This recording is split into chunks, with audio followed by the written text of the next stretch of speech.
మగని గ్రహించిన ఈ మంచి సమయం కొరకు మీకు వందనాలు. నీ వాక్యం ద్వారా మీరు మాతో మాట్లాడండి. ప్రతి హృదయాన్ని తట్టండి, మమ్మల్ని బలపరచండి. నీ ఆత్మ ద్వారా తాకండి. యేసునామమున వేడుకొంచున్నాను తండ్రి, ఆమేన్. మనం ఈ దినాల్లో అందరూ కూడా యేసు యొక్క జన్మం గురించి తలస్తూ ఉంటారు. ఇది పెద్ద మహా ఆర్భాటంలో చేస్తారు.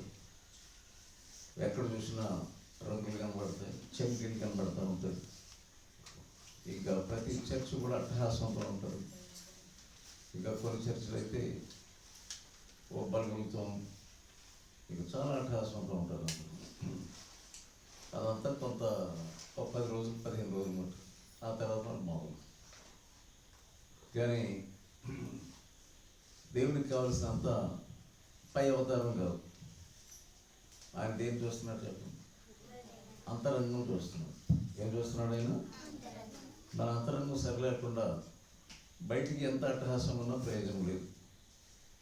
అందుకని మనం ఇక్కడికి వచ్చినప్పుడు ఏం ప్రార్థన చేసుకోవాలి? మన అంతరంగం బాగు చేయండి, మన హృదయము బాగు చేయండి, మమ్మల్ని సరిచేయండి.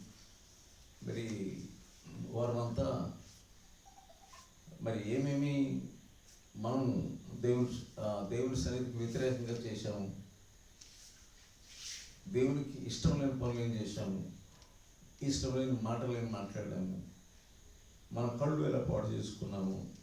ఒకవేళ అకస్మాత్తుగా ఏదైనా ఒక చిన్న పొరపాటు జరిగిన ఇక్కడికి వచ్చినప్పుడు మీరు ఎలా ఉండాలంటే, అయ్యో నీకు అంగీకారంగా నేను లేని, నన్ను క్షమించు ప్రభువా అని దేన మనస్కులమే ఆయన సన్నిధిలోకి రావాలి.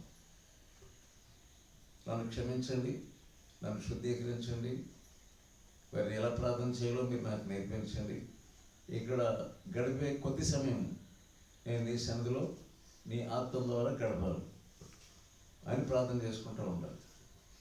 ఇక్కడ మీరు ఈ ఉపవాస ప్రార్థనకు వచ్చినప్పుడు కొంచెం ముందే వచ్చి ఏం చేయాలంటే, మీరు మీ హృదయాన్ని సిద్ధం చేసుకుంటూ ఉంటారు. మీ హృదయాన్ని సిద్ధం చేసుకుంటారు. ప్రతి వారు ఇక్కడ ఉన్నవారు కూడా నేను ఇక్కడే ఉన్నాను కనుక ఏదో సమయానికి వస్తాను అనేది పోవాలి. మనం అనేక విషయాలు మనం నేర్చుకోవాలి. ఎంతమందిలో కాదు, ప్రతిసారి మనం ఇక్కడికి వచ్చినప్పుడల్లా కూడా మనం ఏం చేయాలంటే, దేవుడు నన్ను చూస్తున్నాడు, నేను సరైనటువంటి ఆయనకి అంగీకారమైనటువంటి బిడ్డగా తయారవ్వాలి. ఇక్కడ మనం వచ్చినప్పుడు ఏం విశ్వాసం ఉండాలంటే, డాక్టర్ దగ్గరికి వెళ్ళినప్పుడు మన అవసరతతో కొలది వెళ్తాం. డాక్టర్ దగ్గరికి వెళ్ళినాం. సో డాక్టర్ టైం వేస్ట్ చేయడు కనుక మనతో ఏం మాట్లాడతాడా అని డాక్టర్ దగ్గరికి వెళ్ళినప్పుడు అలా పేషెంట్ వెళ్తారు. అలాగే మనం ఆయన సన్నిధిలోకి వచ్చినప్పుడు పరమవైద్యుడు ఆయన ఏం మాట్లాడతాడు? ఈ డాక్టర్ ఏమో శరీరాన్ని బాగు చేస్తాడు.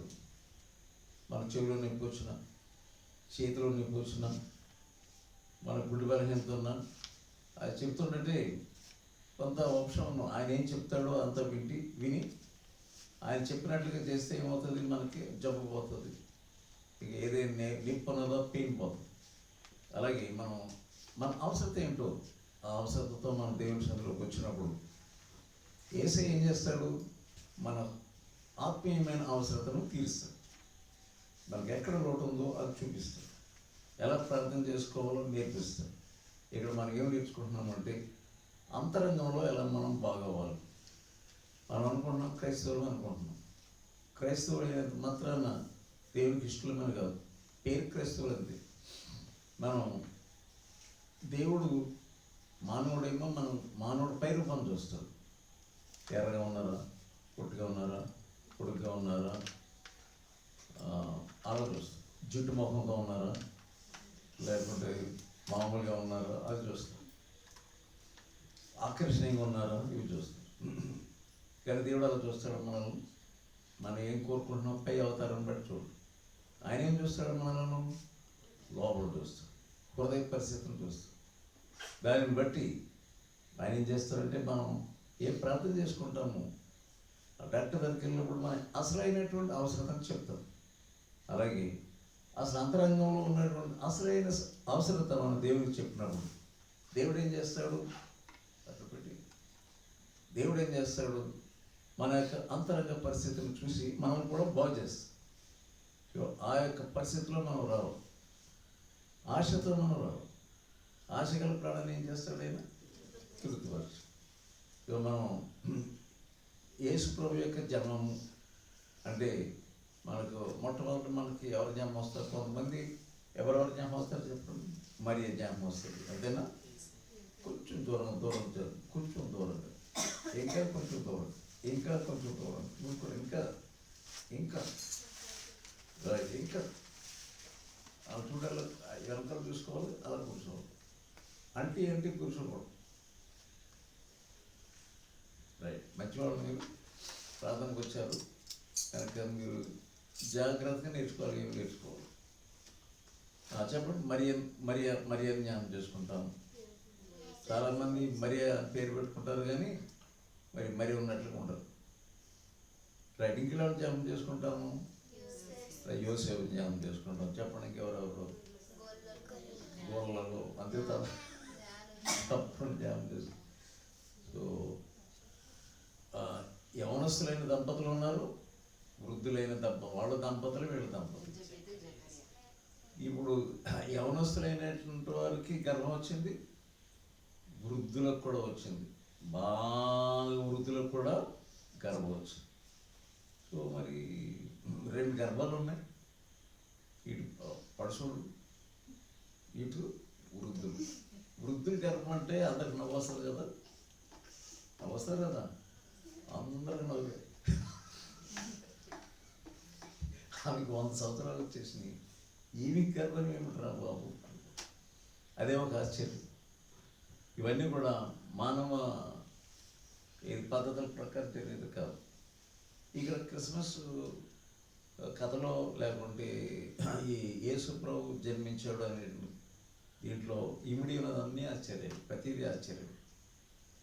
ఎట్లా ప్రతిదీ కూడా మరి దగ్గరికి ఎవరు వచ్చారు, ఒక దేవదూత వచ్చి, గబ్రియల్ దేవదూత వచ్చి అనౌన్స్మెంట్ చేశాడు. ఏమేమి ప్రకటన చేశాడంటే, ఇదే నీకు ప్రకటన ఏంటి, నీకు ఒక గర్భం తలుస్తావు, తర్వాత ఒక కుమారుడు జన్మిస్తాడు అనేది అనౌన్స్మెంట్. ఆమె భయపడిపోయింది.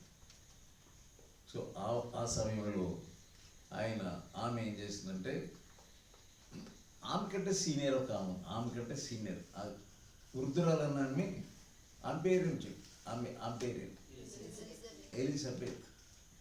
ఆమె సీనియర్, ఈమె జూనియర్. ఈమె మనవరాల్లో ఉంది. ఎలిజబెత్కి ఈమె ఎలా ఉంది, ఒక మనవరాల్లో ఉంది. ఆమె పరుగున ఎక్కడికి వెళ్ళిపోయింది, ఉందా బైబిల్ అలాగా? ఎక్కడ ఉంది చెప్పండి, లోకా సువార్తలో ఉంటుంది. లోకా సువార్తలో ఉందా?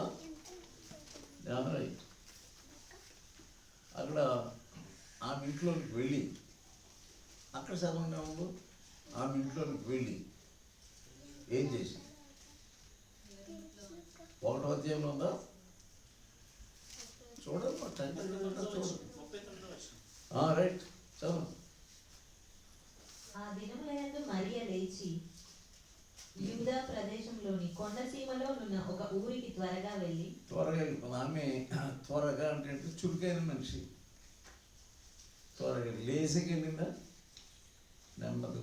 మరి మనం త్వరగా అనేది మనకు అర్థం కాదు, నెమ్మదిగా వస్తాం, చూద్దాంలే అనుకుంటూ వస్తాం, అడుగులు వేసుకుంటూ వస్తాం. ఈమె గర్భవతి ఉండి కూడా టక్ నడిచేస్తున్నారు. కొండసీమలో ఉన్నటువంటి ఈ ఊరికి త్వరగా వెళ్ళిపోయినాం. సో మనకు దేవుని సందులోకి వచ్చిన తర్వాత త్వరగా అనేది నేర్చుకో, టక అంతే కదా. మనం అది నేర్చుకోవట్లేదు. అది చూడండి, పక్కన ఎవరు ఉన్నట్టు కనపడట్లేదు. మనం అంత ధైర్యం మనిషి. మరియ ఉన్న ఊరు మరియ చాలా పేదరాలు. చాలా పేద. ఉన్న గ్రామం కూడా చాలా చిన్నది. సో దేవుడు ఎవరిని ఎన్నుకున్నాడు చెప్పండి, ఎవరు అనుకున్నారు? గొప్పవాళ్ళు అనుకున్నాడా? లేదు. చాలా పేదవాడు. ఈ రోజున మరి గురించి మరి లోకమంతా మరి అంటున్నారు. ఆ దినమున మరి ఆమె చాలా గొప్పదని కాదు, చాలా చిన్నది. ఆయన ఎవరిని ఏర్పాటు చేసుకుంటాడు? ఎవరో లెక్క చేయని వాళ్ళని ఏర్పాటు చేసుకుంటాడు. ఇక్కడ కొంతమంది ఏమనుకుంటారు, నన్నేమి ఏర్పాటు చేసుకుంటాడులే, నేను చిన్నదాన్ని, లేకుంటే నేను గొప్ప వాటికి ఆయన చిన్న వాటిని ఏర్పాటు చేసుకుంటాడు. బలమైన కార్యాలు జరగడానికి చిన్న వాటిని ఏర్పాటు చేసుకుంటాడు. చిన్న వస్తువులను, పేదవాళ్ళను. 1 కొరింథీ 1వ అధ్యాయంలో ఏముంది? 1 కొరింథీ 1వ అధ్యాయంలో ఆయన గొప్పవారిని సిగ్గుపరచడానికి ఆయన ఎవరిని ఏర్పాటు చేసుకోవడం ఉంది? 26లో ఉంటుంది, 1:26. 1 కొరింథీ. ఏ శరీరయు దేవుని ఎదుట అతిశయింపకుండునట్లు, ఏ శరీరయు దేవుని ఎదుట అతిశయించకుండునట్లు. జ్ఞానులను సిగ్గుపరచుటకు లోకంలో నుండి వెర్రి వారిని దేవుడు ఏర్పరచుకొని ఉన్నాడు. ఎవరిని ఏర్పాటు చేసుకుంటాడంట? వెర్రి వారిని. గుర్తుపెట్టుకోండి, జ్ఞానులను సిగ్గుపరచడానికి వెర్రివారు, బలవంతులైన వారిని సిగ్గుపరచడానికి లోకంలో బలహీనులైన వారిని దేవుడు ఏర్పరచుకొని ఉన్నాడు. చాలా పెద్ద చదువు ఉన్నటువంటి వాడు, మన బాగా చదువుకున్న వాడు చూసి, అమ్మో అంత చదివేసిందంట, చాలా పెద్ద చదివేసిందంట, ఎంఏ బీఈడి అన్నీ అయిపోయిందంట అంటే మనం ఎంతో విలువేస్తాం. అలా కాదు, వెర్రివారిని అన్నది. ఈ లోపల ఎంతోమంది అనేక రకాల ధనవంతులు ఉంటారు, ఇంకా జ్ఞానవంతులు ఉంటారు, పెద్ద ఉద్యోగాలు చేసే వాళ్ళు ఉంటారు. ఈమె గ్రామంలో కుగ్రామం, అక్కడ ఏర్పాటు చేసుకున్నాను ఆ గ్రామం. ఇప్పుడు ఇది మంది, ఇది కుగ్రామం, ఇది పెద్ద ఊరు కాదు. ఇక్కడ సిటీ బస్సులు ఏదో ఒక బస్సు వస్తుంది, అది ఇప్పుడు వస్తుందో ఇప్పుడు వెళ్తుందో. పెద్దంత అట్టహాసం లేదు ఇక్కడ. ఒక అట్టహాసం ఏం లేదు. షాపింగ్ మాల్ ఏం లేదు ఇక్కడ. కొంతమంది షాపింగ్ మాల్స్ కావు, కొంతమంది ఏం సార్ ఇక్కడ ఏమి షాపింగ్ మాల్ కూడా లేదు, ఏదైనా కొనాలంటే ఏముండదు. మరి మనం ఇక్కడ ఉన్నాము అని అంటే దేవుడు ప్రేమించేస్తాము. కొంతమందికి ఏం కావాలంటే పల్లెటూరే వారు కానీ సిటీని అలవాటు చేసేసుకుంటారు. సిటీలో ఉన్న రంగురంగుల వ్యవహారాలన్నీ అలవాటు చేసుకుంటారు. సిటీలో ఉన్న స్టైలు, ఆ సిటీలో ఉన్నటువంటి హోదా, అక్కడ ఉన్నటువంటి ఇవన్నీ ఏర్పాటు చేసేసుకొని ఆహా ఓహో అంటూ ఉంటారు. కానీ దేవుడు దీని మీద ఆయన దృష్టి లేదు. ఆయన దృష్టి దేని మీద ఉంది? విరిగి నలిగిన హృదయంతో ఉన్నటువంటి వారి మీద. సిటీలో ఉండి కూడా విరిగి నలిగిన హృదయంతో ఉంటే వాళ్ళు కూడా చూస్తారు. కానీ యేసుప్రభు ఎక్కడ ఇక్కడ సిటీ టైప్లో లేడే. వాళ్ళు ఏర్పాటు ఆయన శిష్యులను ఏర్పాటు చేసుకున్నాడు యేసయ్య. ఎవరిని ఏర్పాటు చేసుకున్నాడు?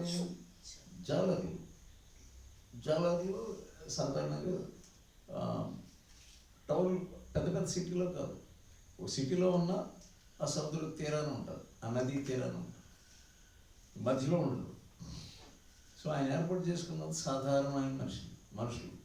సో దేవుడు ఏర్పాటు చేసుకున్నటువంటి వాడు, ఆయన సేవ కొరకు ఏర్పాటు చేసుకున్నవాడు, పెద్దవాళ్ళు, బాగా చదువుకున్నవాళ్ళు, లేకుంటే డిగ్రీ లేని వాళ్ళు, బైబిల్ ట్రైనింగ్ అయినటువంటి వాళ్ళు ఏర్పాటు చేసుకుంటారేమో అని అపోహపడతారు అంతే. కానీ ఆయన అలా చేయలేదు. ఆయన గర్విష్ఠులను ఆయన ఎదిరిస్తాడు. గర్వంగా నటించే వారిని ఎదిరించి ఎవరు కృప అనుగ్రహిస్తాడంటే ఆయన దీనిలో. చాలామంది పల్లెటూరు వాళ్ళు అయినప్పటికీ చాలా గర్వంతో ఉంటారు. చాలా గర్వం. నేనంటే ఏమనుకున్నారు, అసలు మా సంగతి మీకు తెలిసిన, నా సంగతి ఏమో తెలిసిన, ఇది ఇలా గర్వపడతా ఉంటారు ఏమీ లేకపోయినా. కానీ దేవుడికి ఆయన మహాజ్ఞాని, అనంతజ్ఞాని, లోకానంతా సృష్టించినవాడు. ఆయన చేతిలో ఈ సముద్రం కొలవగలడంట. ఆయన యొక్క దోషులతో సముద్రం కొలవగలడంట. అంత తెలివిగలటువంటి జ్ఞానాధారం నేనే అంటున్నాను నేను. అంత తెలివిగా జ్ఞానం కలిగినటువంటి ఆయన ఎవరిని ఏర్పాటు చేసుకున్నాడు? ఆయనకు సాధనాములుగా ఉండడానికి సామాన్యులు. నాకేమి తెలియలేదు అనుకున్నటువంటి వాడు మనం గొప్పలు చెప్పుకుంటే ఆయన మాతో ఉండడు. నేను ఎంత గొప్పో తెలుసా, నేను ఎంత ధనవంతురాలనో తెలుసా అని గొప్పలు చెప్పుకుంటే ఆయన మనతో ఉండడు. మన యొక్క పరిస్థితిని తగ్గించుకొని మాట్లాడితే ఆయనకు అది ఇష్టం. అహంకారులను ఆయన ఎదిరించి దీనిలోకైనా కురపైస్తాడు. చాలా తింటాడు. అదొకటి తన యొక్క తన పరిస్థితిని అంతను, తన జీవితాన్ని జాగ్రత్తగా పరిశుద్ధంగా కాపాడు, చాలా పరిశుద్ధంగా కాపాడు. సో ఈ సమయంలో ఒకటి ఆమెలో ఉన్నది పరిశుద్ధం. రెండవది ఏంటి, ఆమె ఈ అనౌన్స్మెంట్ వినగానే నీ దాసురాలను అంటుంది. నీ దాసురాలను అంత తినతుందా, నువ్వు చెప్పినట్లే జరుగుగాక అంటుంది. సో దానికి ఒప్పుకుంది. నీకు ఇది ఇటువంటి పరిస్థితి అవుతుంది, కుమారుని కంటామంటే నో అని రిజెక్ట్ చేయలేదు. అసలు మీకు తెలియదు నేను ఎటువంటి దాన్ని, ఇటువంటిది మీరు ఇటువంటి చెప్పదు, వేరేది ఏదని చెప్పండి అనవచ్చు. కానీ అంత దీన స్థితికి దిగజారి అంటే ఉన్నదా, మీరు ఏం చెప్తారో దానికి యాక్సెప్ట్ చేస్తున్నాను. ఈ పరిస్థితి కుమారుడిని కంటానికి నేను యాక్సెప్ట్ చేస్తున్నాను. నాకేమి తెలియదు, అసలు పురుషునికే సంగతి నాకేం తెలియదు. అయినప్పటికీ ఈ సిగ్గు వస్తుంది. మరి ఈ సిగ్గు అంతటికి నేను యాక్సెప్ట్ చేస్తాను. చాలామంది సిగ్గునకు దూరంగా ఉంటుంది. దేవుని సన్నిధిలో ఏదైనా చేయలేని నిజమే. ఎంతవరకు దిగజారిపోయారా మీరేంటి సార్? నన్ను ఎక్కడో చూసినట్టు ఒక ఆయన, నా హైదరాబాద్లో ఉన్న పరిస్థితి తెలుసు, నేను ఎక్కడ ఉంటానో ఆయనకు తెలుసు, ఎక్కడెక్కడ నేను ఏ రీతిగా ఉంటానంతా తెలిసి, ముఖర్జీ గారు ఎక్కడ ఉంటారని ఈ ప్రాంతానికి వచ్చానంట. వచ్చి నేను ఎలాగైనా కలుసుకొని వెళ్తాను అని మొత్తం మీద ఇక్కడ ఉంటారు కొలభాలం అని తెలుసుకొని కొలభాలం వచ్చాడంట. అది అక్కడ మధ్యబంధనకు వచ్చాడంట. అసలు ఇక్కడికి రాగానే ఈయన ఎలాగ ఇక్కడ ఉన్నాడు నేను నమ్మను అంటున్నాడు. ఇక్కడికి వచ్చినా కదా ఆయన ఎక్కడ ఉంటారు మధ్యబంధనం చూపించారు. నేను నమ్మను ఆయన ఇక్కడ ఉండడం. ఆయన ఇటువంటి వాడు కాదు, మీరేదో నాకు చెప్తున్నారు. కానీ నిజంగా వచ్చాడు, నిజంగా వాళ్ళందరూ నేను లేనప్పుడు ఆయన చాలా చాలా చాలా చాలా నేను నమ్మను అన్నాడు. ఒక మనిషి అసలు తెలిసినటువంటి మనిషి ఆశ్చర్యపడుతున్నాడు. ఆయన ఉండడం అన్నారు ఇక్కడ ఈ ప్రాంతంలో ఉండటం ఏంటి, ఆయన కొలపాలం అంటే ఎలా ఉంటుందో అనుకున్నాడు. విలేజ్ కంటే అప్పుడు రోడ్లు లేవు, అతను వచ్చినాడు రోడ్లు లేవు, ఇక్కడ ఉండడం అన్నాడు. నాకు తెలుసు ఆయన ఉండడు. అది ఇక్కడ వాళ్ళందరూ చెప్తున్నారు. వచ్చిన ఒక ఆయన వచ్చాడు, మీరు లేరు. ఆయన చాలా చాలా ఆశ్చర్యపడు కూర్చొని ఆయన తలపట్టుకుంటున్నాడు. ఆయన ఇక్కడ ఉంటారు బాబు, ఆయన సంగతి నాకు తెలుసు అని ఎంత చెప్తున్నా సరే అసలు వెనుకోలేదంట. వీళ్ళు ఆశ్చర్యపడుతున్నాయి, ఇక్కడ ఈయన ఎక్కడ దొరకటరా బాబు. కనుక మనుషులు ఎప్పుడు కూడా ఎవరు కుగ్రామాలు ఎన్నుకోరు. కానీ మనం ఎందుకు ఇక్కడ కూడుకుంటున్నాము, ఎందుకు ఇక్కడ కూడుకుంటున్నామంటే దేవుడు మార్చిన తర్వాత ఏ స్థలమైనా కోరుకుంటాం. దేవుడు ఏం చెప్తాడో దానినే మనం చేస్తాం. అంతే. మనకి గందరగోళం పడడం, దీనికంటే పెద్దది హెచ్చుకోవాలని అనుకో. ఈమె తీరు రాదు. సో ఈ సంగతి చూద్దాం మనం. లూకా సువార్త 1వ అధ్యాయము 45వ వచనం చూద్దాం. 46 చదవరా? చదవండి. ప్రభు ఆమెకు తెలియజేయించిన మాటలు సిద్ధించును గనుక నమ్మిన ఆమె ధన్యురాలనెను అని ఎవరంటున్నారు? ఎలిజబెత్. సో వీళ్ళ ముందు చాలా చాలా మాటలు మాట్లాడేసుకోలేదు. మీ అమ్మ ఎలా ఉంది, మీ నాయన ఎలా ఉన్నాడు, మీ ఆవులు ఎలా ఉన్నాయి, తర్వాత మీ బామ్మర్ది ఎలా ఉన్నాడు, ఇటువంటి మాటలు ఏమి లేవు. లోకం మాటలు అంటే వట్టనే తెలిసిపోతాయి. ఆ మాటలు ఈ మాటలు విస్తారమైన మాటలు ఏమీ లేవు.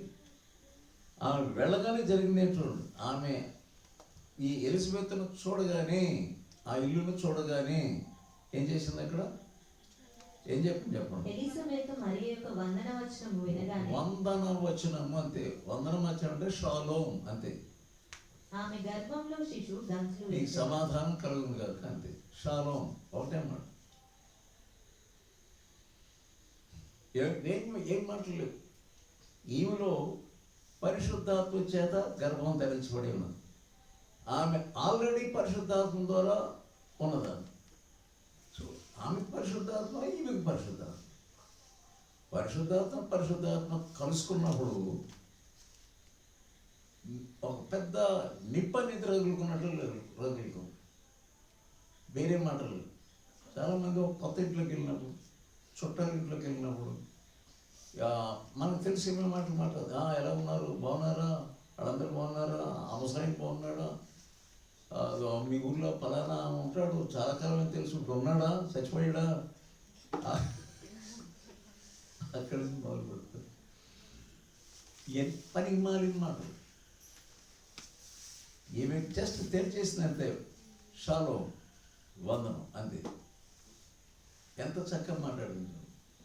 అనవసరమైన పిచ్చాపాటి మాటలు ఇవేమీ లేవు. వందనం అంటే వందనం. నేను ఇప్పుడు మాట్లాడుతున్న మాటలు చూడండి, వీళ్ళిద్దరు మాట్లాడుకుంటున్నట్టు మాటలు. ఆ వందనం వచ్చిన వినగానే ఏం జరుగుతుంది అక్కడ? ఆమె గర్భంలో శిశువు గంతులు వేసెను. అది ఆల్రెడీ ఈమె సీనియర్, ఆమె జూనియర్ గర్భం, ఏమిది సీనియర్ గర్భం. శిశువుకి ఎలా తెలిసింది? శిశువుకి పలానా మర్యాద వచ్చిందా ఎలా తెలిసింది? పరిశుద్ధాత్మతో నింపబడ్డాడు. ఎటువంటి కార్యాలు. సో ఫస్ట్ రియాక్షన్ ఈ ఎలిజబెత్లో ఫస్ట్ రియాక్షన్, గర్భంలో ఉన్నటువంటి శిశువు గంతులేస్తాడు. తెలిసిపోయినట్టు మరి నిజమే. పరిశుద్ధాత్మ తెలియకపోతే ఎలా ఉంటుంది? కుమారుడు గురించి ఈ తండ్రి కుమారుడు పరిశుద్ధాత్మ గర్భం ధరించబడింది. ఆయనకి తెలియకుండా పరిశుద్ధాత్మ తెలియకుండా ఉంటుంది. ఎవరు వచ్చారు? ఏమని మాట్లాడుతుంది చూడండి. స్త్రీలలో నీవు ఆశీర్వదించబడిన దానవు, నీ గర్భఫలమును ఆశీర్వదింపబడిన. అది ఇటువంటి మాటలు. వేరే మాటలు ఏమి లేవు. మీ అమ్మ ఎలా ఉన్నది, మీ నాయన ఎలా ఉన్నాడు, వాళ్ళందరూ ఎలా ఉన్నారు? నో.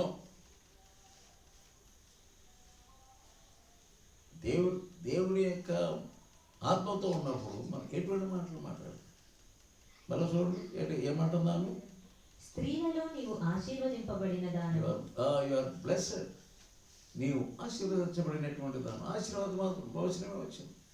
తర్వాత నీ గర్భఫలమును ఆశీర్వదింపబడును. అది ఆమె ప్రవక్తిని ఆమె తెలిసిపోయింది. ఈమె ఆశీర్వదించబడినటువంటి గర్భము. ఈ దినాల్లో శపితమైన గర్భాలు ఉన్నాయి, ఆల్రెడీ పాడైపోయినటువంటి గర్భాలు ఉన్నాయి. ఎంత విచారం! పెళ్లి కాకముందే వారికి గర్భములు పాడైపోయి చాలా చిందరవందరైపోయి సిగ్గులు పరచబడి భయంకరమైన పరిస్థితులు. ఇవి ఎంత పరిశుద్ధంగా కాపాడుకున్నదని దేవుడు ఆమెతో మాట్లాడుతున్నాడు, ఆ వృద్ధురాలతో మాట్లాడుతున్నాడు. వృద్ధురాలు దేవుని ఆత్మతో ఉన్నారు.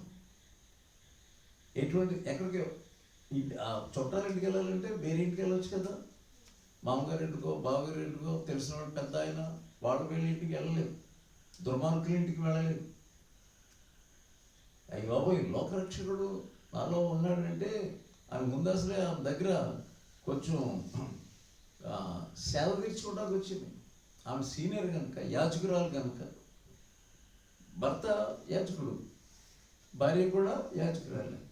వీళ్ళ అహరోను సంతతిలో వాడు. పరిశుద్ధురాల దగ్గరకు వచ్చింది. పరిశుద్ధాత్మతో నింపబడిన ఆమె దగ్గరకు వచ్చింది. దేవునితో సహవాసం చేసే ఆమె దగ్గరకు వచ్చింది. చాలామంది గబుక్కును ఒక ఇంటికి వెళ్ళిపోతారు. మీరు ఒక ఇంటికి వెళ్తారు, ఆ ఇంటికి వెళ్తూ ఉంటారు. దుర్మార్గులైన వాళ్ళ ఇంటికి గబుక్కుని వెళ్ళిపోతారు. ఎవరు పడితే వాళ్ళ ఇంటికి వచ్చేస్తారు మన ఇంటికి. నేనేమన్నానంటే ఆత్మజ్ఞానం మనకు కావాలి. హోషేయ గ్రంథం 4వ అధ్యాయం 6వ వచనం. హోషేయ గ్రంథం 4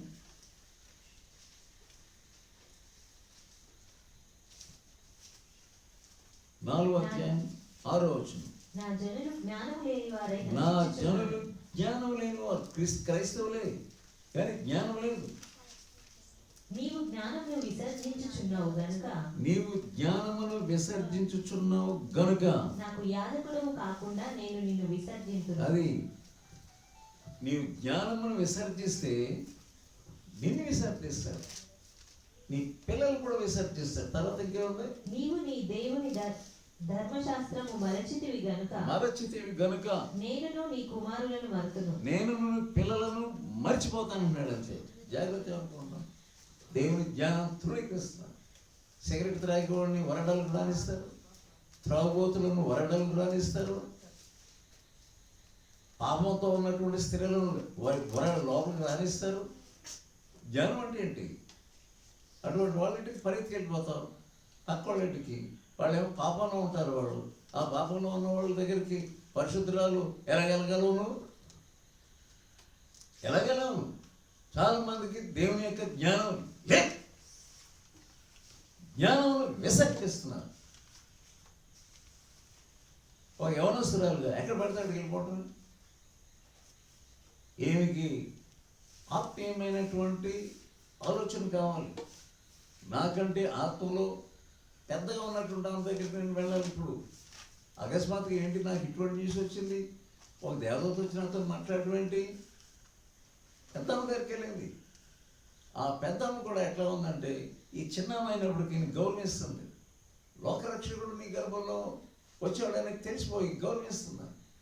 ఇటువంటి మర్యాద కలిగినటువంటి వాతావరణంలోనికి మరియ వెళ్ళింది. మనం ఇష్టం వచ్చినట్లుగా ఎవరు పడితే వాళ్ళు మన ఇంటికి వచ్చేయచ్చు. వాళ్ళు ఎందుకు వస్తారో నీ ఇల్లంతా కంపు చేసి పడేయడానికి వస్తారు. గుర్తుంచుకో, ఎవరు పడితే వాళ్ళు మీ ఇంట్లోకి రాకూడదు. నీ ఇల్లు పరిశుద్ధంగా కాపాడుకోవాలి. సినిమాలు చూసిన వాళ్ళు వస్తే సినిమా వాతావరణం తీసుకొస్తారు. వాళ్ళు అపవిత్రులు వస్తే నీ యొక్క కుటుంబంతో అపవిత్రత అయిపోతుంది. ఇది దేవుని జ్ఞానము. నీకు మా బంధువుడు వచ్చాడు అని ఏం చేస్తున్నాను? నేను ఇష్టానుసారంగా ప్రవర్తిస్తున్నాను. అపవిత్రుడు గబుకుని నీ పిల్లలను పట్టుకుంటాడు, పట్టుకొని వాళ్ళ బాగున్నావు అని ముద్దు పెట్టుకుంటూ ఉంటాడు. వాడు చుట్ట త్రాగేవాడు, సర త్రాగేవాడు, ఏం భయం లేదు. చదవను ఎంత జాగ్రత్తగా నీ అట్మాస్ఫియర్ వాతావరణం కాపాడుకోవాలో. ఇలాగా భక్తిగల మాటలు మాట్లాడేవాళ్ళు వస్తే అది ఎంత నీకు ధన్యత. వాళ్ళ ఇంట్లోకి నువ్వు వెళ్తే, కొంతమంది ఇళ్ళకి వెళ్తే ఆ ఇల్లంతా అపవిత్రతతో ఉంటుంది. ఎక్కడ చూసినా భయంకరమైన బొమ్మలు ఉంటాయి. అపవిత్రమైన బొమ్మలైన వాడు పెట్టేసుకుంటారు. కానీ ఇక్కడ ఎలిజబెత్ యొక్క ఇల్లు పరిశుద్ధంగా ఉంటుంది కనుకనే అక్కడికి వెళ్ళింది. ఆమె నాకు ప్రార్థన చేస్తుంది, ఆమె నాకు కొంత సలహా ఇస్తుంది, ఆమె దేవుని వాక్యం చెప్తుంది కనుక అక్కడికి వెళ్ళింది. మరి ఏంటి కొంచెం వేరే చుట్టాలు ఉండవచ్చు కానీ అక్కడికి వెళ్ళలేదు. కొన్ని సెలవులు దొరికితే చాలా చుట్టాలని పరిగెత్తిపోతారు. కొంతమంది ఏడు ఈశ్వరుని ఆరాధిస్తారు, సంక్రాంతి వచ్చినప్పటికి ఇంకొక చోటుకి వెళ్ళిపోతారు. ఎంత విషయాలు. పిల్లలకి సెలవులు వచ్చినాయండి అందుకని మా బావగారి ఇంటికి వెళ్ళామండి అంటారు కొంతమంది. ఎందుకు ఇవన్నీ? సెలవులు వస్తే ఏంటి, సెలవులు లేకపోతే ఏంటి? నీ దేవుని సోదరులు నీ దేవునితో గడపలేదు. పరిశుద్ధుల దగ్గరికి వెళ్తే ఆమె యొక్క మాటలు చూడగలము. మనం గుర్తుంచుకోవాలి. దేవుని యొక్క జ్ఞానం అంటే ఏంటంటే నీవు వేరే వాళ్ళు మన ఇంట్లోకి వచ్చినందువలన పవిత్రమైనటువంటి వాతావరణం చెడిపోకూడదు. మరియా పవిత్రురా. ఆమె ఏమంటుంది? నా ప్రభు యొక్క తల్లి అంటుంది. నా దగ్గర రావడం నాకెంత ధన్యత. రైట్. తర్వాత నా ప్రభువు తల్లి నా యుద్ధకు వచ్చుట నాకు ఎలాగో ప్రాప్తించెను. ఎలా? ఇదంతా పెద్ద అదృష్టంగా భావిస్తున్నాను, ధన్యతగా భావిస్తున్నాను. ఇదిగో నీ శుభవచనం నా చెవిని పడగానే నా గర్భంలోని శిశువు ఆనందంతో గంతులు వేశాడు. ఇప్పుడు వీళ్ళిద్దరికి ఆనందమే, ఈ గర్భంలో ఉన్నటువంటి వాళ్ళకి ఆనందమే. సో యేసయ్య ఏమో చిన్న గర్భంలో ఉన్నాడు. ఇక్కడ ఈ వృద్ధురాలి గర్భంలో ఎవరున్నారు చెప్పండి? యోహాను. ఎవరున్నారు? యోహాను. యోహానికి అప్పుడే తెలిసిపోయింది. యోహానికి అప్పుడే తెలిసిపోయింది ఆ పిల్లవాడికి ఇంకో పిల్లవాడు వచ్చాడు రా బాబు అక్కడ. అందుకని ఆ పిల్లవాడు చూడగానే పిల్లలకి కూడా సంతోషం వస్తుంది. పిల్లలు పెద్దలతో ఆడుకోరు, పిల్లలు కలిసిపోతారు. అది వారికి ఆనందం వచ్చేసింది. ఆత్మలో చూస్తున్నాడు అన్నమాట. గర్భం గుండా చూస్తున్నాడు. దేని గుండా చూస్తున్నాడు? గర్భము. వాడికి కళ్ళు ఎలా ఉన్నాయి, ఎంత ఆ కళ్ళు ఎంత పవర్ఫుల్ కళ్ళు అంటే యోహాను యొక్క కళ్ళు. అవతల ఉన్న ఆ గర్భం లోపల ఉన్నటువంటి బిడ్డను చూడగలుగుతున్నాడు. అందుకని 2 చేతులు 2 కాళ్ళు కొట్టుకుంటున్నాడు. అంత పవర్ఫుల్. చూడండి, ఇటువంటి సన్నివేశం ఎక్కడ చూడండి, పరిశుద్ధాత్మ అంతే. ఆమెలో పరిశుద్ధాత్మే, ఈమెలోని పరిశుద్ధాత్మ, గర్భంలోని పరిశుద్ధాత్మ. ఎంత ఆశ్చర్యం. సో ఎప్పుడైతే వీళ్ళిద్దరు కలుసుకున్నారో పరిశుద్ధాత్మ ఆగిరి మండింది. అంత అకస్మాత్తుగా ఒక పెద్ద మ్యాచెస్టిక్ కేసు అంటే అయిపోయింది. సో మనం ఒకడొకరు కలుసుకుంటే మనం ఏంటో ఆమె వాళ్ళ నాన్నని ఏమన్నాడు తెలుసా అని అజ్ఞానం చేసుకుంటారు ఫస్ట్. మళ్ళీ సిగ్గు లేకుండా వచ్చింది నా దగ్గరికి, అజ్ఞానం చేసుకుంటారు. అన్నీ పిచ్చి అన్ని జ్ఞానం చేసుకుంటారు.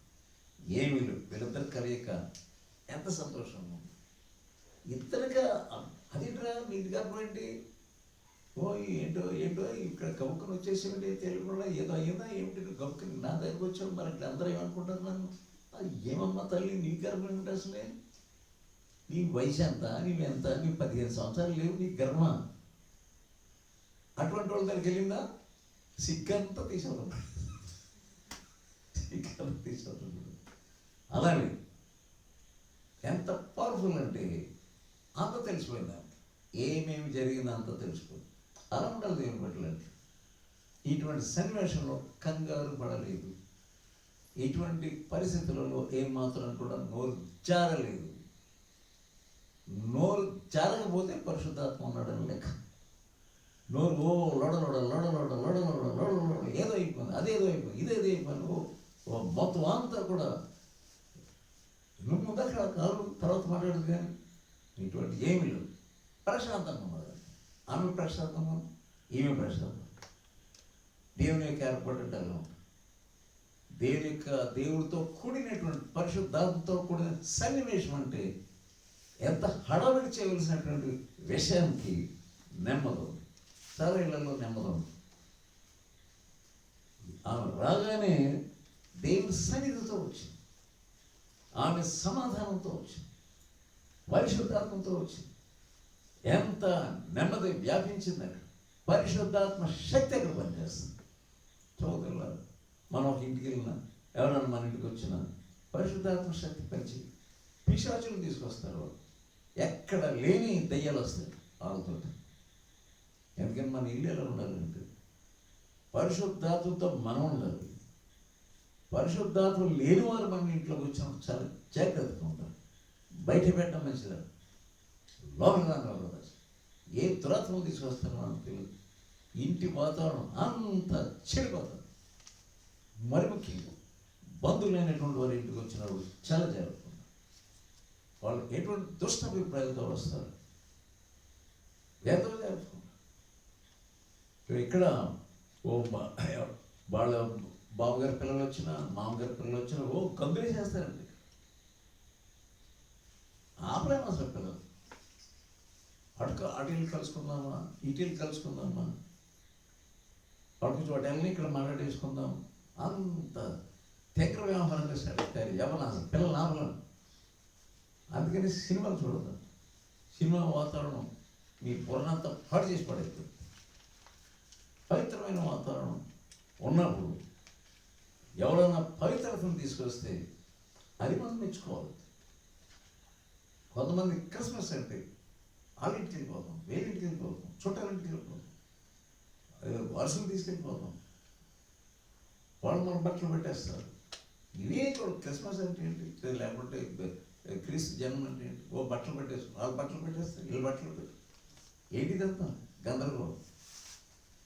అసలు లేకుండా ఇవన్నీ ఎందుకు మనం ఎంత ప్రశాంతమైన చక్కని వాతావరణం చూస్తుంది. మాటలు చూడండి ఎలా ఉంది, పరిశుద్ధాంతో మాట్లాడుతుంది, ఎలాగ నాకు తటస్థించను. ఇంకా ప్రభువు ఆమెకు తెలియజేయించిన మాటలు సిద్ధించును గనుక నమ్మిన ఆమె ధన్యురాలనెను. ఆమె విశ్వసించింది. అది ఈ చెప్తుంది సాక్ష్యం ఆమె గురించి, మరియ గురించి. ఆమె ధన్యురాలు అంతే. ఇవి ఈ ఈ ఈ మాటలలో కొన్ని హన్న మాట్లాడు. హన్న రెండు సమయాలు, మొదటి సమయాలు 1వ అధ్యాయం, 2వ అధ్యాయం 1వ వచనం, 2వ అధ్యాయం 1వ వచనం. హన్న ఏం మాట్లాడు?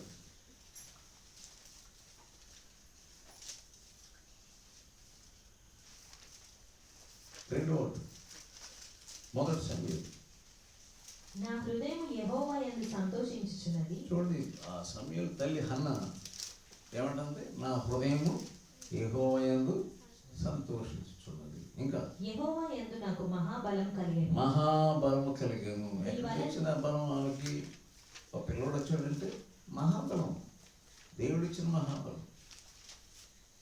ఈ మహాబలం అనేది మనలో జరిగితే గొప్ప గొప్ప కార్యాలు మన హృదయంలో జరుగుతాయి, మన జీవితంలో జరుగుతాయి. ఊరినే ఉన్నామంటే ఉన్నాం, దేవుని బిడ్డలమయ్యామంటే ఆ పర్వాలేదు, సమస్యరకంగా లేదు. ఎటువంటి మాట పరిశుద్ధాత్మతో మాట్లాడుతున్నాం దేహన్న.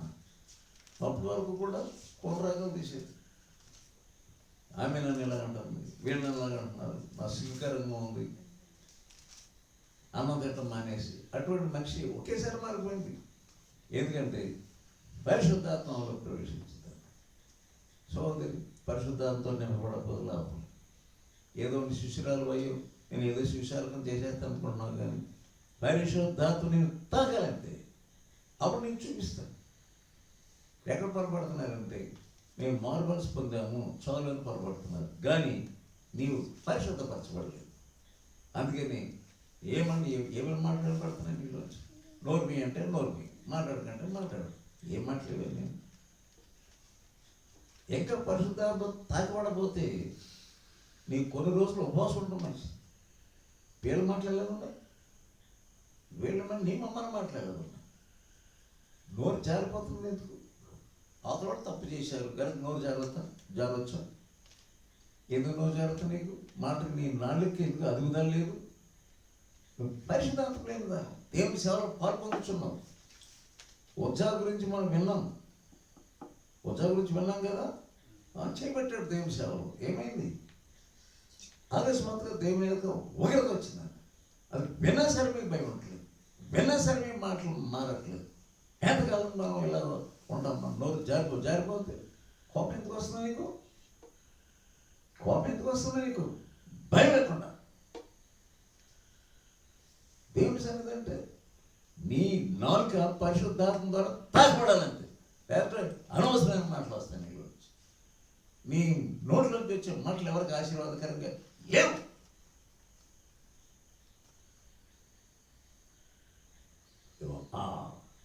అసలు ఏమి జ్ఞానం అందనటువంటి మాటలు ఎందుకు మాట్లాడతావు? నోరు విప్పితే ఎలా ఉండాలి? నీ నోరు జ్ఞానం కలిగి నువ్వు మాట్లాడాలి. జ్ఞానం లేకుండా, ఆత్మ లేకుండా నువ్వు మాట్లాడే ప్రతి మాట అందరికీ కూడా కలవరం కలిగేసి. నేను చాలా మంచిదని అనుకుంటాను. మంచిదాన్ని అనుకోవడం మాత్రం పరలోకం లేదు. తెలుసుకో. మారు మనసు పొందిన తర్వాత పరిశుద్ధపరచబడాలి అంతే. నీ నోరు అద్భుతంగా ఉండాలి, నీ నోటికి కళ్ళు ఉండాలి. నువ్వు మాట్లాడే ప్రతి మాట నువ్వు లెక్క అప్పచెప్పాలంతే. మనుషుడు మాట్లాడు ప్రతి మాట ఏముంది అక్కడ? లెక్క అప్పచెప్పబలిను. ఎందుకు కోపంగా ఎందుకు వస్తుందన్నమాట? నీ హృదయం సరిలేదు. నీ నోటి మాటను బట్టి నేను తీర్పు తెచ్చబడదు. పొగం చూసినప్పుడు కోపం ఎందుకు వస్తుంది? కోపం రాకూడదండి. ఈమె దేవురాలు, దేవుని యొక్క కటాక్షం పొందింది, దేవుని యొక్క దయ పొందింది, ఎవరికి లేనటువంటి భాగ్యం పొందిందంటే ఎంత ధన్యుడు. పరిశుద్ధపరచబడ్డారు వీళ్ళు. హన్న పరిశుద్ధపరచబడ్డారు, ఎలిజబెత్ పరిశుద్ధపరచబడ్డారు, అలాగే ఇక్కడ మరియ పరిశుద్ధపరచబడ్డారు. ఎటువంటి క్యారెక్టర్స్ చూస్తున్నాం మనం. సులువుగా వచ్చేస్తుంది ఏంటి నీకు, బుస్మని వచ్చేది. అప్పటికప్పుడు కోప్పడిపోతారు, లేకపోతే ఇసిరేసుకుంటారు. అవసరం తీసేది పో, తీసుకెళ్తారు, ఏదైనా విసిరేస్తారు. రౌడీలో మీరు మామూలు పొందిన రౌడీలో మీరు ఎందుకు వస్తుంది ఎక్కువ భయం లేకుండా వస్తుంది. స్త్రీ కోపం రావచ్చా? నిసరడం ఏంటి? ఐశ్వర్యంగా అవసరం లేదు. ఏడిగండి భయం ఎప్పుడు వస్తుంది మీకు?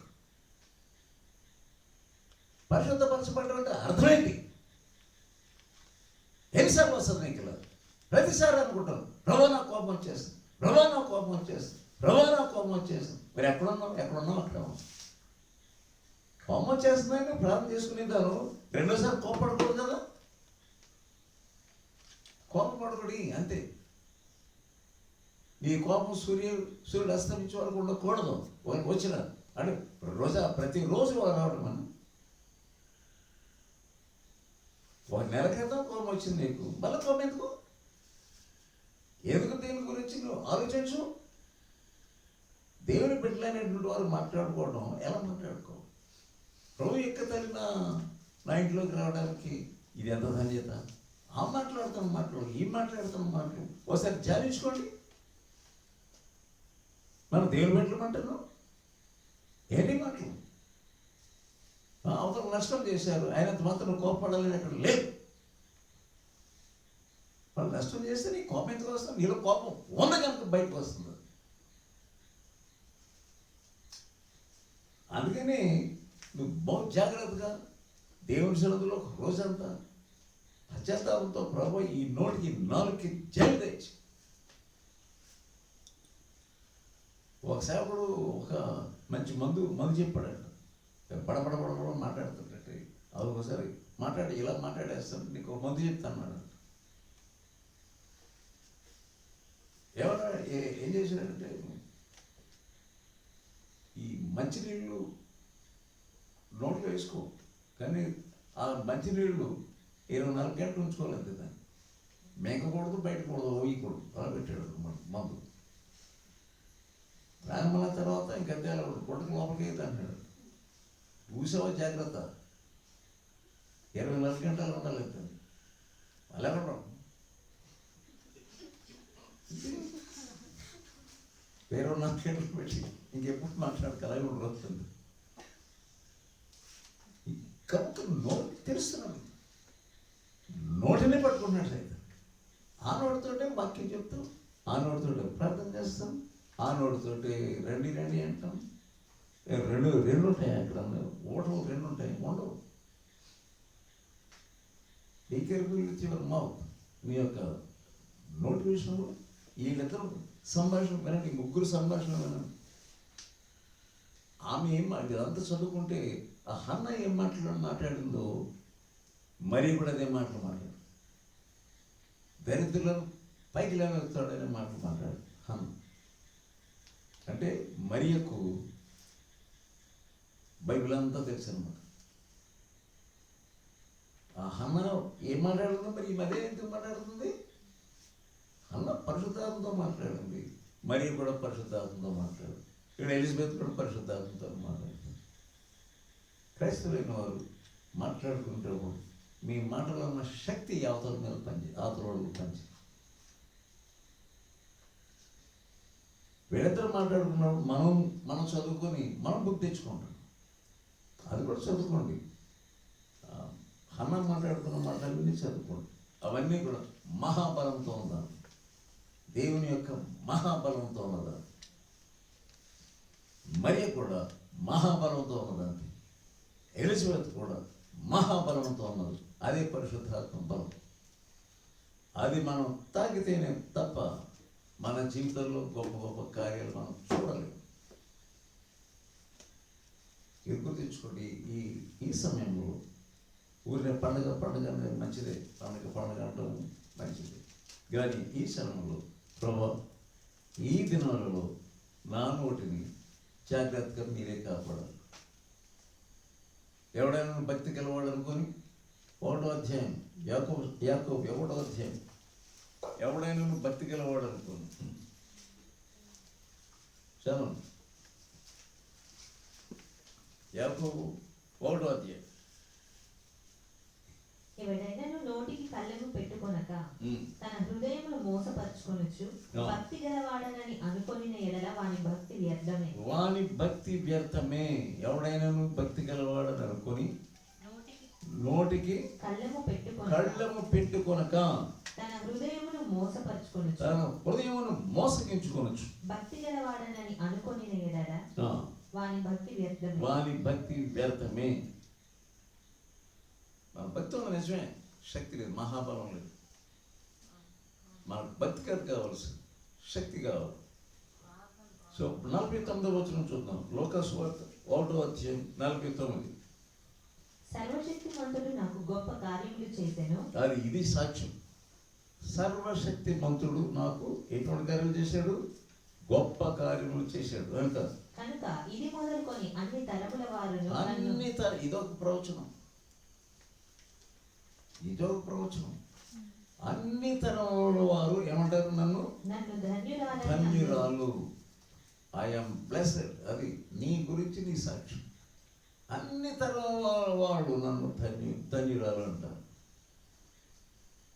మరి నిన్ను గురించి ఏమంటారు? ఎంత చక్కని సాక్ష్యం.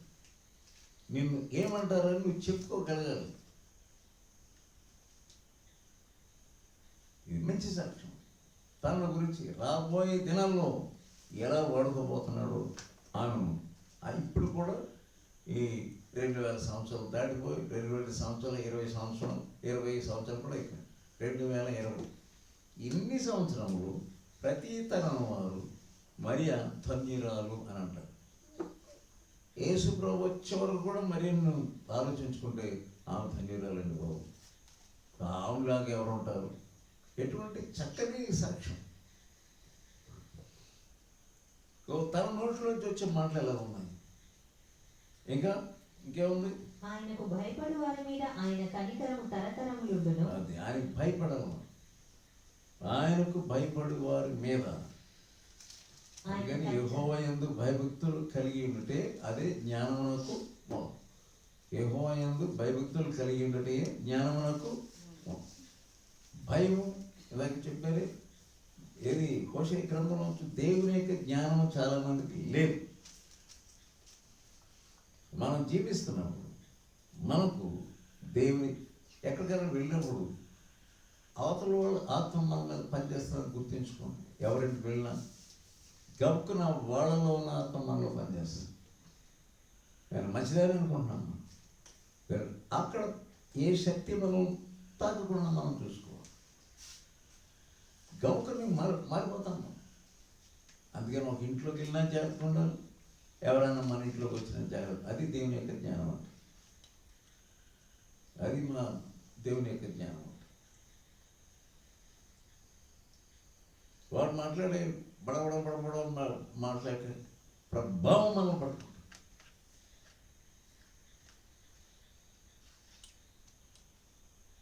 రైట్. ఇంకేముంది అక్కడ? ఆయన తన బాహువుతో పరాక్రమం చూపెను. వారి హృదయముల ఆలోచన విషయమై గర్విష్ఠులను చెదరగొట్టెను. తర్వాత సింహాసనముల నుండి బలవంతులను పడద్రోసి దీనులను ఎక్కించెను. దీనులు, అది కూడా గుర్తించుకోండి. మనం దీనులు అవుతామా? ఆయన ఎక్కిస్తారు. రోజులు గడుస్తున్నాయి, ఇంకా దీనత్వం మనం సంపాదించట్లేదు. నెలలు గడుస్తున్నాయి, సంవత్సరాలు గడుస్తున్నాయి, ఇంకా దీనత్వం మనకు రావడం లేదు. గర్వం, అతిశయం, డమ్మం, ఇవన్నీ దేవుని సన్నిధిలో పనిచేయి. ఇవే మాటలు హన్నా అంటుంది. మరి కూడా అదే దీనులను పైకి లేవనెత్తుతాడు. కానీ మనం ఈ సమయంలో ఏం నేర్చుకోవాలంటే ప్రభువా నాకు దీనత్వం దయచి 103వ కీర్తన 17వ వచనం.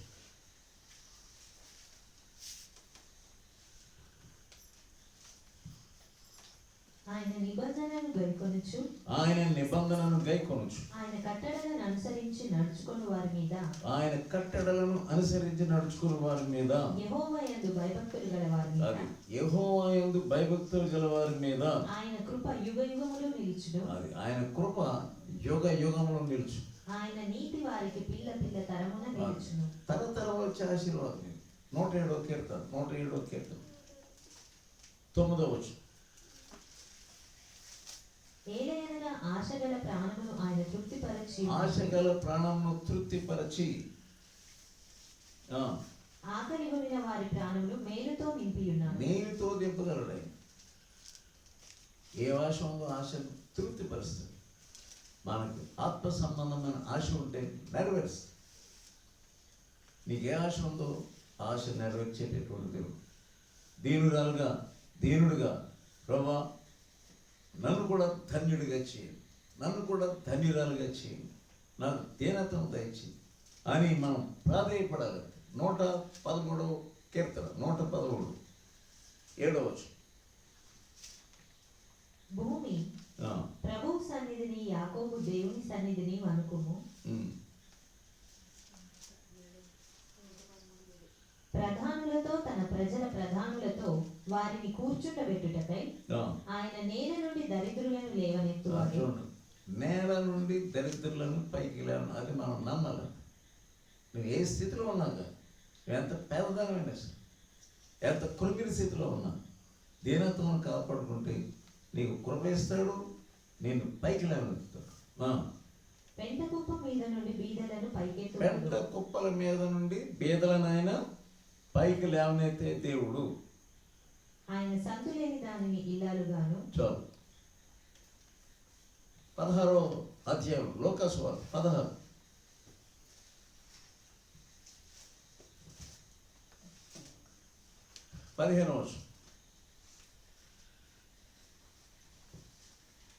ఆయన మీరు మనుషుల ఎదుట నీతిమంతులని అనిపించుకుని వారు కానీ దేవుడు మీ హృదయములను ఎరుగును. అది మనం ఎంత ప్రయత్నం చేసినా హృదయం చూసేటటువంటి దేవుడు. మనుషులలో ఘనముగా ఎంచబడినది దేవుని దృష్టికి అది అసహ్యం. మనుషుల్లో మనం ఎంత నీవు మంచివాడు అని 10 మంది అన్నా, మంచిదాన్ని 10 మంది అన్నా, దేవుని దృష్టి ఎలా ఉన్నాము? ప్రభా నీ దృష్టికి నేను ఎలా ఉన్నాను? అది మనం దేవుని అడగవలసి. నీ దృష్టికి నేను ఎలా ఉన్నాను? యేసయ్య చెప్పినటువంటి మొదటి ప్రసంగం దగ్గరికి వద్దాం. 5వ అధ్యాయం మత్తయి సువార్త 5వ అధ్యాయం 6వ వచనం. నీతి కొరకు ఆకలి దప్పులు గలవారు ధన్యులు, వారు తృప్తిపరచబడుదురు. అంతే. నీతి కొరకు ఆకలి దప్పులు ఉండాలి. అది ప్రార్థన చేసుకో.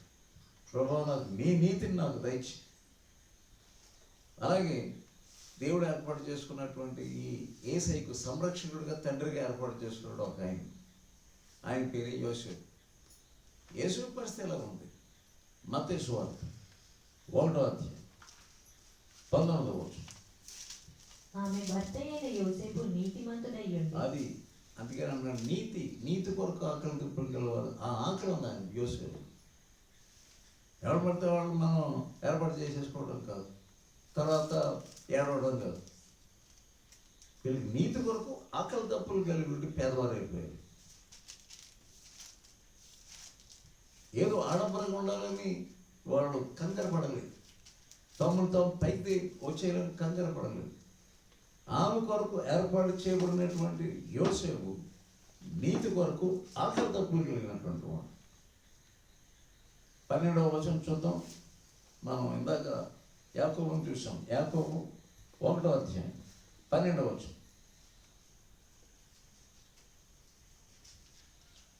శోధన సహించువాడు ధన్యుడు, శోధనను సహించువాడు ధన్యుడు. అతడు శోధనకు నిలిచినవాడై నిలిచినవాడే ప్రభువు తన్ను ప్రేమించు వారికి వాగ్దానం చేసిన జీవ కిరీటము పొందును. జీవ కిరీటం పొందుతాడు.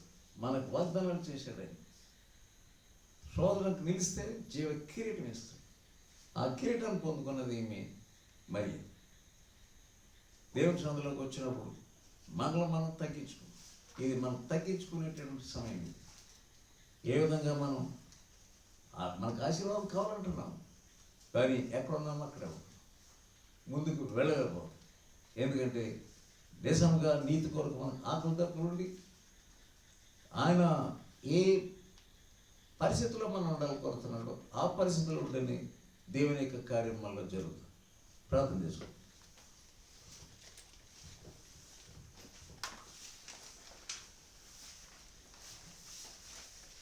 ఎవరికి వారికి కొద్దిసేపు ప్రార్థన చేసుకున్నది.